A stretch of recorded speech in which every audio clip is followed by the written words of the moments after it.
ഇപ്പോഴത്തെ ചിലവുകൾ വെച്ച് നോക്കുമ്പോൾ നികുതിയൊക്കെ കൂടാനാണ് ചാൻസ്. അല്ലാണ്ട് ഇത്രയും ഉപകാരപ്രദമായ കാര്യങ്ങൾ ചെയ്യണമെങ്കിൽ ഫണ്ട് വേണം.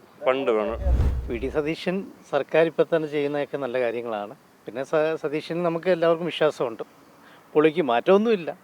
പുള്ളി ഇപ്പോൾ തന്നെ ജനങ്ങളുടെയൊക്കെ എല്ലാ അംഗീകാരം പിടിച്ചു പറ്റിക്കൊണ്ടുള്ളൊരു മുന്നോട്ടുള്ള പോക്കാണ്. ധനമന്ത്രി ധനശാസ്ത്രജ്ഞനല്ലേ. അന്ന് നമുക്ക് കഴിഞ്ഞ കാലങ്ങളിലൊക്കെ അറിയാം, നിയമസഭയിൽ പ്രതിപക്ഷ നേതാവായിട്ട് ഇരിക്കുന്ന സമയത്തൊക്കെ ഒരുപാട് ഫൈറ്റൊക്കെ നടത്തി നമ്മൾ കണ്ടിട്ടുള്ളതാണ്.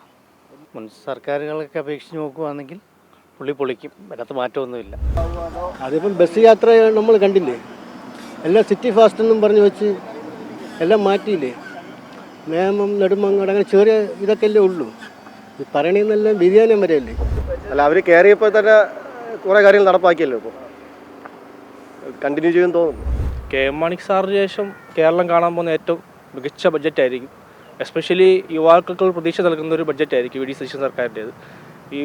ഈ ബഡ്ജറ്റിന് എല്ലാവിധ ആശംസകളും നേരുന്നു. ഒരുപാട് റോഡുകളൊക്കെ ഒരുപാട് പണിയൊക്കെ എടുത്തിട്ടേക്കാണ്. അതൊന്നും തീർന്നില്ല.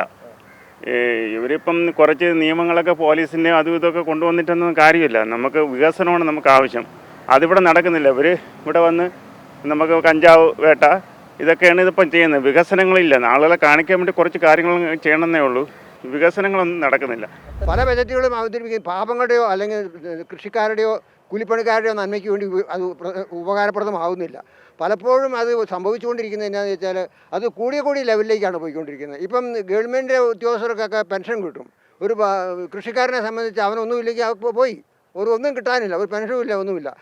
ജോലിക്ക് ഉള്ളവർക്ക് ജോലിക്ക് ശമ്പളം കൂട്ടാനും അവർക്ക് പെൻഷൻ കൊടുക്കാനും ഒക്കെ ഒത്തിരി പേര് തയ്യാറായിരിക്കും. പക്ഷേ പാവപ്പെട്ടവനെ തിരിഞ്ഞു നോക്കാൻ ആരും കാണില്ല. എന്തുകൊണ്ട് അതിനായി പണമില്ല? ഒന്നിനൊന്നിന് പിരിവ് കൂട്ടുന്നുണ്ട്, കാരണം കൊണ്ട് ഓരോന്നിനും ടാക്സ് ഒത്തിരി കൂട്ടുന്നുണ്ട്. ഈ ടാക്സൊക്കെ കൂട്ടിയിട്ടും എന്തുകൊണ്ട് അതിനായി പണമില്ലാതെ വരുന്നു? അത് ദൂർത്തടിക്ക് ഉപയോഗിക്കുന്നതുകൊണ്ടാണ്.